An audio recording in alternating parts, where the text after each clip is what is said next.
गोस्वामी तुलसीदास जी महाराज चारों घाटों की कथाओं को समेटते हुए श्री रामचरितमानस जी में 7 कांड की रचना करते हैं। कितने कांड? 7 कांड। नाम याद है आप लोग को?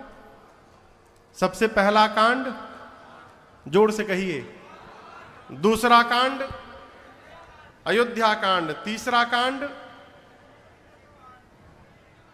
अरण्य कांड। चौथा कांड किष्किंधा कांड। पांचवा कांड सुंदर कांड। ये सबको याद होगा। छठा कांड लंका कांड और 7वें कांड का नाम है उत्तर कांड। महापुरुषों ने अनेक प्रकार से भाव रखा है। 7 ही कांड क्यों लिखा? सप्ताह में 7 दिन होते हैं। गोस्वामी जी 7 कांड इसलिए लिख रहे हैं। देखिए आदमी पूछता बहुत है, महाराज सवेरे पढ़ना है कि रात को पढ़ना है, नहा कर पढ़ना है कि बिना नहाए पढ़ना है, बिस्तर पर बैठ के पढ़ना है कि भुइयां नीचे बैठ के पढ़ना है, लेट के पढ़ सकते हैं क्या, घर के बाहर पढ़ना है कि मंदिर के भगवान के सामने पढ़ना है? बहुत प्रश्न करता है।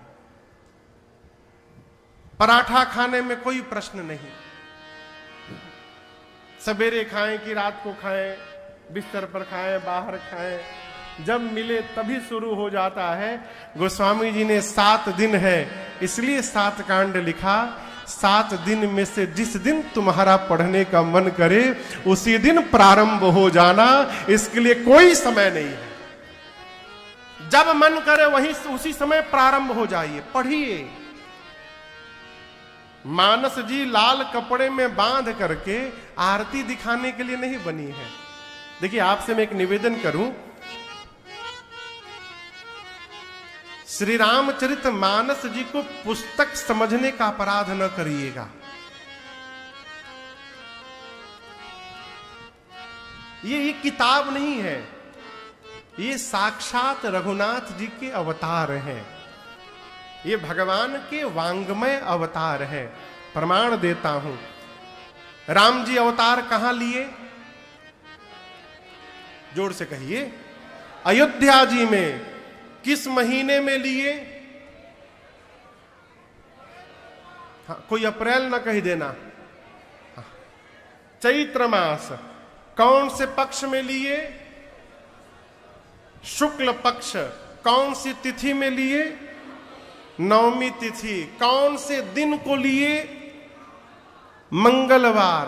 किस समय लिए? दिन में 12 बजे। चैत्र शुक्ल नवमी भौमवार मंगलवार दिन में 12 बजे अभिजीत मुहूर्त में भगवान श्री रघुनाथ जी ने अयोध्या की धरती पर प्राकट्य लिया। ठीक। गोस्वामी तुलसीदास जी महाराज श्री रामचरितमानस का लेखन प्रारंभ किए किस दिन पता है? जेहि दिन राम जन्म श्रुति गावहि, जेहि दिन राम जन्म श्रुति गावहि, तीर्थ सकल तहाँ चलिया वही, तीर्थ सकल तहाँ चलिया वही, नवमी भौमवार मधुमासा, नवमी भौमवार मधुमासा, अवधपुरी यह चरित प्रकाशा, अवधपुरी यह चरित प्रकाशा, अवधपुरी यह चरित प्रकाशा, अवधपुरी यह चरित प्रकाशा। गोस्वामी तुलसीदास जी बालकांड में कहते हैं संवत 1631 1631 ईस्वी नहीं संवत। अभी कौन सा संवत चल रहा है? 2081। सही बोल रहा हूं ना? 81 ना?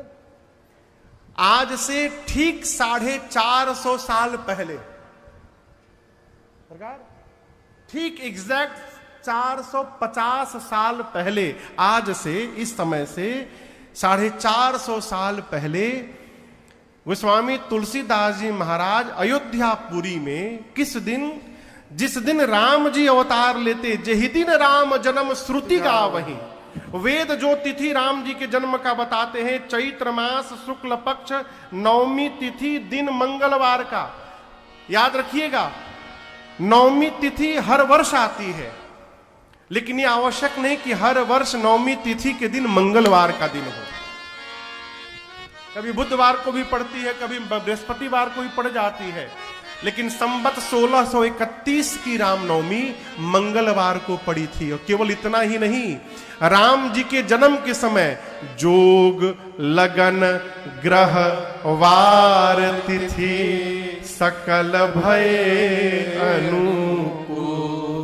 राम जी के जन्म के समय जो जोग लग्न ग्रह वार तिथि नक्षत्र बने थे, वो सारी रचनाएं संवत 1631 की रामनवमी को दिन में 12 बजे बना।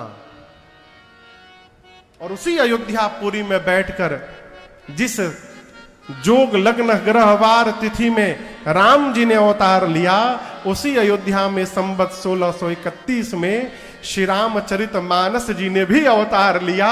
इसलिए इस श्री रामचरित मानस को भगवान का स्वरूप बताया गया। ये भगवान का वांगमय स्वरूप है। इसलिए मानस जी केवल आरती उतारने के लिए नहीं है, इस मानस जी को अपने मानस में पहुंचाने का प्रयास करिए। मानस जी जब श्री रामचरित मानस से निकल करके इस मानस में पहुंचेंगी, तब इसका जनमानस पर प्रभाव दिखाई पड़ेगा और समाज पर प्रभाव दिखाई पड़ेगा। गोस्वामी तुलसीदास जी महाराज ने 7 कांड लिखे और बाल कांड के प्रारंभ में बाबा ने, ऐसा लगता है कि मानो प्रत्येक कांड को समर्पित करने हेतु गोस्वामी जी ने 7 श्लोक लिखे। जो आप में से मानस के सुधी पाठक होंगे वो जानते हैं, पहले श्लोक में ही गोस्वामी तुलसीदास जी ने मां सरस्वती और गणपति भगवान को वंदन की।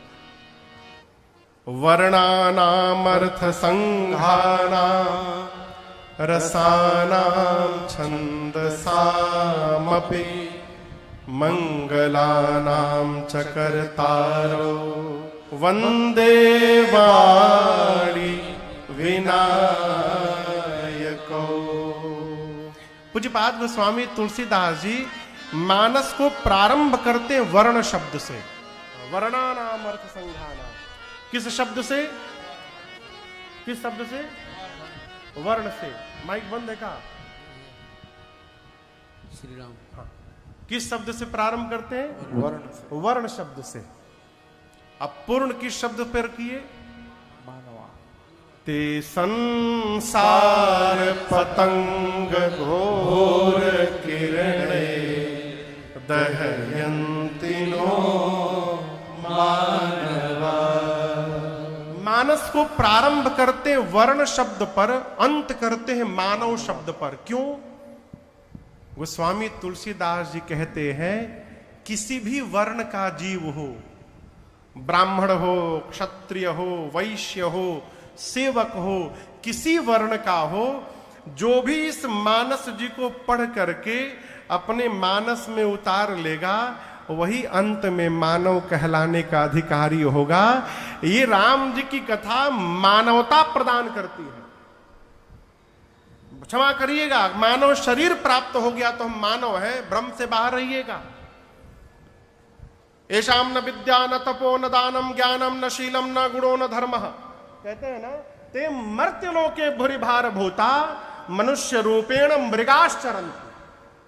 जिसके पास न विद्या है, न तप है, न दान है, न शील है, न गुण है, न धर्म है, वो इस धरती पर भार है, मनुष्य के रूप में पशु बन के घूम रहा है। अंतर क्या है? खोपड़ी पर सींग नहीं निकला है, अब पीछे पूंछ नहीं निकला है, बस थोड़ी बात कड़वी है,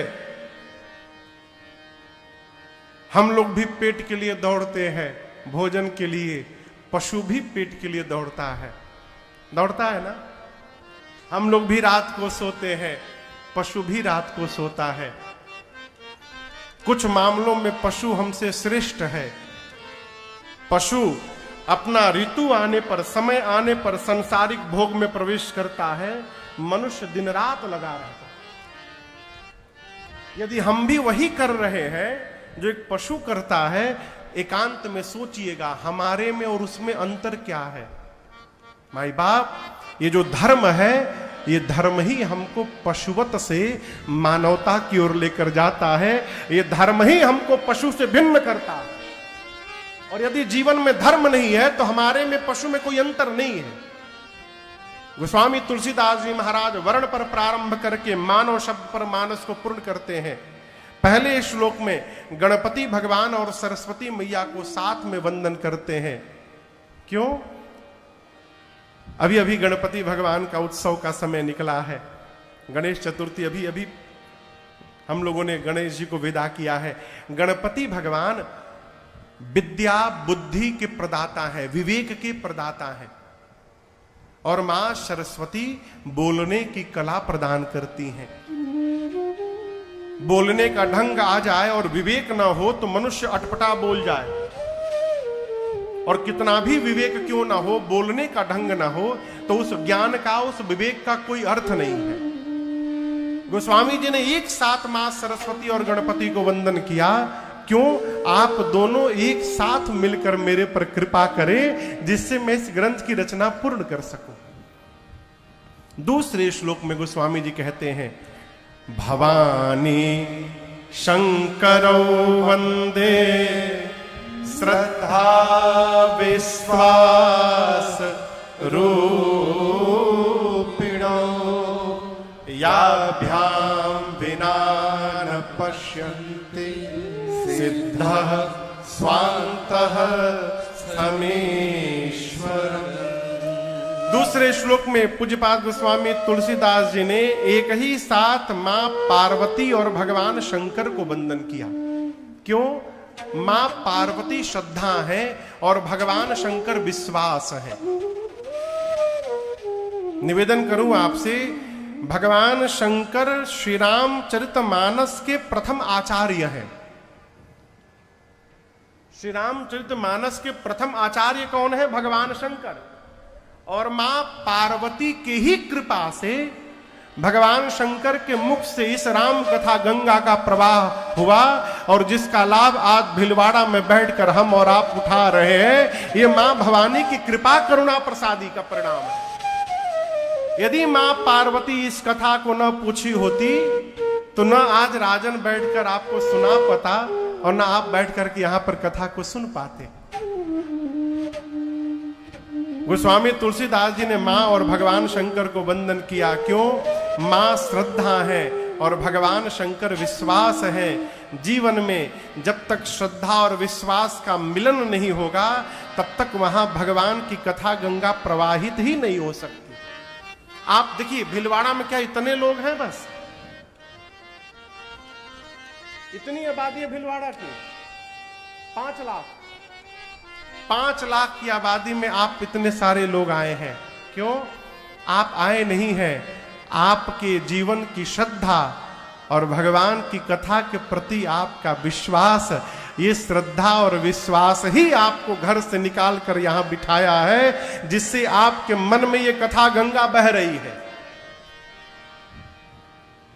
जीवन में 3 वस्तुओं का अभाव हो जाए तो ये कथा समझ में नहीं आती। यहां पर तो हम चकाचक खूब दिव्य स्थान सरकार ने दिया है रहने के लिए, खूब बढ़िया जगह है। वो आनंद आ गया देख करके, खूब आनंद होगा 9 दिन है। कल्पना करिए, यदि यहां पर कोई परिचित न होता तो होटल में रहना होता। यदि हम आते और कोई परिचित न हुआ, यहां पर 4-5 दिन रुकना हुआ, चाहे कितना भी दिन, कहां रहते? होटल में। होटल में कब तक रहते? कहिए, होटल में आप कब तक रह पाएंगे? पूछ रहा हूं।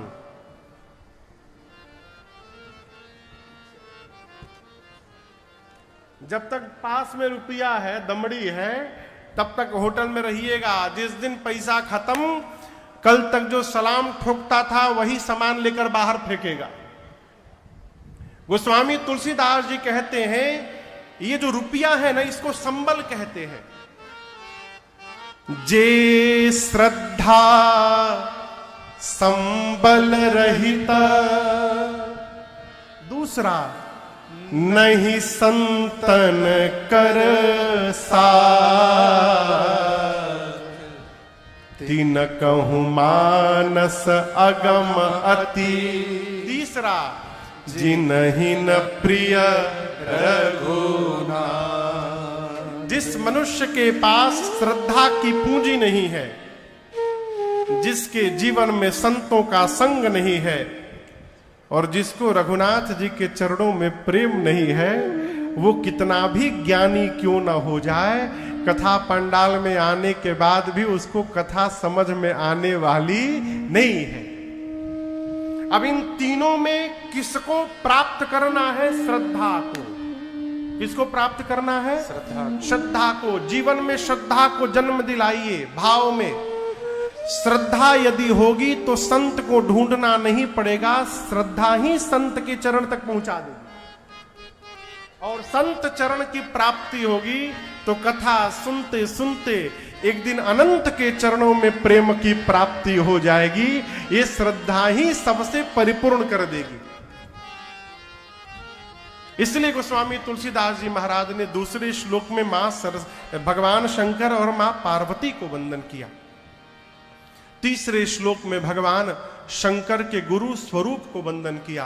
वंदे बोधमयम नित्यम गुरुम शंकर रूपिणम यमाश्रितो हि वक्रोपि चंद्रः सर्वत्र वंदते। कहते हैं गोस्वामी जी, जिस शंकर भगवान की शरण में आने के बाद टेढ़ा चंद्रमा भी जगत वंदनीय हो गया, ऐसे भगवान शंकर को मैं बारंबार वंदन करता हूं। चौथे श्लोक में आदि कवि बाबा वाल्मीकि और श्री हनुमान जी को वंदन किया। पांचवें श्लोक में जगत जननी मां जानकी को वंदन किया। छठवें में प्रभु श्री राम को वंदन किया। और सातवें श्लोक में गोस्वामी तुलसीदास जी घोषणा करते हैं, मैंने इस ग्रंथ की रचना कैसे की। नाना पुराण निगमागम सम्मतम यद रामायणे निगदितम क्वचिदन्यतोपि स्वान्तः सुखाय तुलसी रघुनाथ गाथा भाषा निबंध मति मंजुल मातनोति। गोस्वामी जी कहते हैं 4 पुराण, 4 वेद, 18 पुराण, 6 शास्त्र और इसके बाद जितने रामायण हैं सबके सारांश को निचोड़कर मैंने श्री रामचरितमानस की रचना की है। कहने का अर्थ है, देखिए यहां पर एक से एक अद्भुत विद्वत संत चरण यहां पर विराजमान है। आप में से भी कई विद्वान यहां बैठकर कथा श्रवण कर रहे होंगे। हम विद्वान तो है नहीं। एक निवेदन आपसे करना चाहूं, गोस्वामी तुलसीदास जी महाराज ने श्री रामचरितमानस को अवधि में क्यों लिखा? ये गांव की भाषा है, अवधि भाषा। संस्कृत में नहीं लिखा, केवल कांड के प्रारंभिक श्लोकों को ही संस्कृत में लिखा, बाकी पूरी कथा अवधि में है। इस रचना का सबसे बड़ा प्रभाव दर्शन करा रहा हूं। इतनी भीड़ यहां बैठी है, यदि आपसे कहूं कि हमको शिव महापुराण का श्लोक सुनाइए तो गिने चुने लोग मिलेंगे जो सुना सकते हैं। मुझे नहीं याद है। यदि आपसे कहूं कि श्रीमद् भागवत महापुराण का श्लोक सुनाइए, एक श्लोक, तो गिने चुने लोग सुनाएंगे। लेकिन मैं दावे के साथ एक बात कहना चाहता हूं, केवल आप नहीं, पूरी धरती पर जहां जहां सनातनी है, ऐसा कोई सनातनी नहीं होगा माई बाप धरती पर जिसको श्री रामचरितमानस की कम से कम एक चौपाई न याद हो। एक चौपाई कुछ नहीं गाएगा तो ये जरूर गाएगा, ए जी मंगल भावनाय अमंगल हारे, मंगल भावनाय अमंगल हारे, प्रभु सुदशरथ अजिर बिहारी, प्रभु सुदशरथ अजिर बिहारी,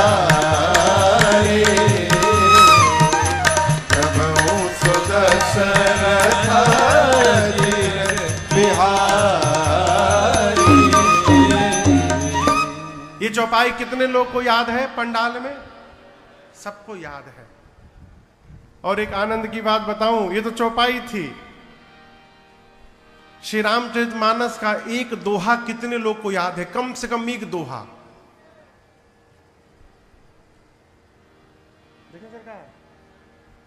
हम बोले सबको याद है, सबको, छोटे छोटे बच्चों को भी एक दोहा याद है।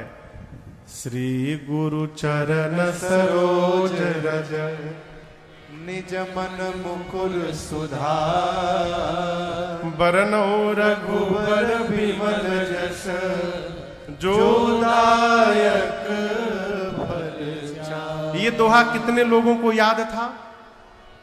पहले हाथ क्यों नहीं उठाए? महाराज पता ही नहीं था ये रामचरितमानस का है। हम तो ये जानते थे कि श्री हनुमान चालीसा का दोहा है। नहीं, ये अयोध्या कांड का प्रथम दोहा है। यहीं से अयोध्या कांड की कथा प्रारंभ होती है। खोल के पढ़ेंगे तब न पता चलेगा। ये गोस्वामी जी की दूरदर्शिता थी। गोस्वामी जी ने भगवान शंकर के कहने पर इस श्री रामचरितमानस को अवधी भाषा में लिखा। क्यों? जानते हैं आगे चलकर संस्कृत समझना सबके बस की बात नहीं रह जाएगी, तो ऐसी भाषा में लिखो कि जो नहीं पढ़ा लिखा रहेगा वो भी गा सके। और इसका परिणाम आज सब जगह, घर घर कोई भी मंगल कार्यक्रम होता है, हम कुछ नहीं करते तो कम से कम सुंदर कांड का पाठ अवश्य करते हैं बैठ करके। यही कारण है। गोस्वामी तुलसीदास जी कहते हैं 4 वेद, 18 पुराण, 6 शास्त्र, इसके बाद रामायणे निगतितम क्वचिदन्यतोपि। जितने रामायण है, रामायण कितने हैं? 100 करोड़ से ऊपर। रामायण शतकोटि अपारा, चरितम रघुनाथस्य शतकोटि प्रविस्तरम। 100 करोड़ से अधिक रामायण है। आप कहोगे महाराज ये कैसे संभव हो गया? 100 करोड़ रामायण कैसे हो गए? प्रश्न हो सकता है मन में। 2-3 हजार लोग होंगे सरकार आज, ज्यादा होंगे, जो भी मान लीजिए, 5000 मान लीजिए। हाँ, चलिए 7000 पे फाइनल करिए। अब 7000 ठीक है। 7000 लोग कथा सुन के पंडाल से बाहर निकले और एक मीडिया के भाई माइक लेके अब बारी बारी सबसे पूछे कि आज आपने कथा में क्या सुना है। क्या 7000 लोग एक ही जैसा उत्तर देंगे? नहीं, सबके उत्तर अलग अलग होंगे। गए एक ही जगह से हैं, लेकिन उत्तर 7000 हो गए। उसी प्रकार राम जी के साथ लीला में जितने लोग थे, जितने बानर थे, जितने कोल भील थे, जितने ऋषि महात्मा थे, सबने अपने अपने जीवन में एक रामायण की रचना की। जिसने जैसा देखा, जिसको जैसा समझ में आया, उसने वैसी राम कथा की रचना कर दी। इस प्रकार रामायण की संख्या 100 करोड़ से ऊपर हो गई। गोस्वामी जी कहते हैं 4 वेद, 18 पुराण, 6 शास्त्र और जितने रामायण है, जहां तक गोस्वामी जी सुने थे 70 वर्ष की अवस्था तक, गोस्वामी जी कहते हैं सबको निचोड़ कर मैं श्री रामचरितमानस की रचना करने जा रहा हूं। इसका अर्थ है यदि हम और आप घर में बैठकर केवल श्री रामचरितमानस जी को पढ़ने का स्वभाव बना ले तो केवल मानस जी को ही पढ़ने से 4 वेद, 18 पुराण, 6 शास्त्र और जितने रामायण है सबको पढ़ने का फल घर बैठे प्राप्त हो सकता है यदि केवल रामचरितमानस पढ़ने का स्वभाव प्राप्त हो जाए। इसका प्रमाण प्रातस्मरणीय पूज्य श्री स्वामी अखंडानंद सरस्वती जी महाराज थे, श्रीधाम वृंदावन। पूज्य स्वामी जी नित्य मानस जी को सुनते थे, डेली अपने एक शिष्य को बिठा देते थे, कहते थे सुनाओ, 1 घंटा नित्य रामचरितमानस सुनते थे। कलकत्ता से उनके एक शिष्य गए, सेठ जी अग्रवाल साहब थे। एक दिन उन्होंने पूछा अग्रवाल जी ने कि स्वामी जी आप तो परम वेदांती हैं, ज्ञानी हैं, कभी भागवत सुन लेते, कभी गीता सुनते, कभी पुराण सुनते, रोज रामचरितमानस सुनते हैं। स्वामी जी बोले इधर आओ, पास बिठाकर पूछे तुम्हारे प्रश्न का उत्तर बाद में दूंगा, पहले मैं पूछता हूं उसका उत्तर दो। तुम्हारे सामने 4 प्लेट रखा हो, एक में आम हो, एक में सेव हो, एक में अंगूर हो, एक में अनार हो, और 5वां प्लेट नहीं 5वां जग है, उसमें आम का, सेव का, अंगूर का, अनार का रस निकाल करके मिला करके रखा हो। अब तुमसे यदि कहा जाए कि किसी एक को उठाना है 5 में से, किसको उठाओगे? अग्रवाल जी तुरंत बोले गुरुजी हम तो जग उठाएंगे। पूछे क्यों जग उठाओगे? तो बोले जग उठाऊंगा गुरुजी तो उसमें आम का भी स्वाद मिलेगा, सेव का भी मिलेगा, अंगूर का भी मिलेगा और अनार का भी मिलेगा। गुरुजी बोले वही बेटा मैं भी कर रहा हूं, मैं भी जग लेकर ही बैठा हूं रामचरितमानस जी को, इसी में सभी ग्रंथों का रस गोस्वामी जी ने भर दिया है। नाना पुराण निगमागम सम्मतम यद रामायणे निगदितम क्वचिदन्यतो स्वान्तः सुखाय तुलसी रघुनाथ गाथा भाषा निबंध मति मंजूल मातनो। इस प्रकार गोस्वामी जी ने 7 श्लोक की रचना की।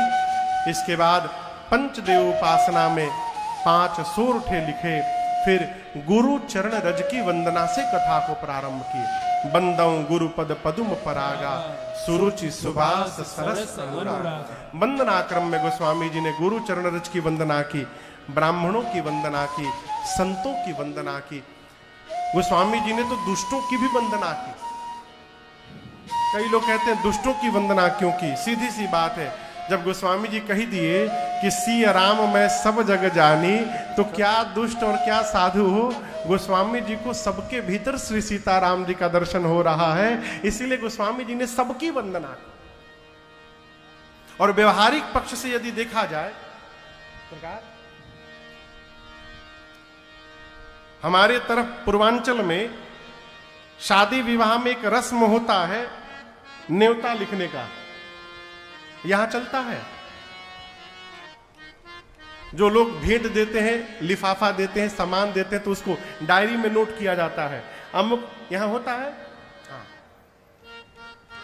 तो हमारे तरफ क्या होता है ना कि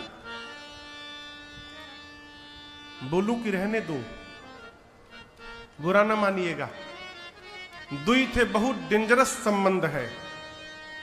एक संबंध का नाम है जीजा और दूसरे का नाम है भूतपूर्व जीजा, वर्तमान के फूफा।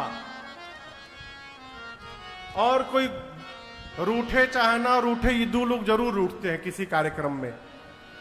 तो जो बुद्धिमान आदमी होता है ना, इन्हीं दोनों में से किसी एक को न्योता लिखने का काम सौंप देता है। क्यों?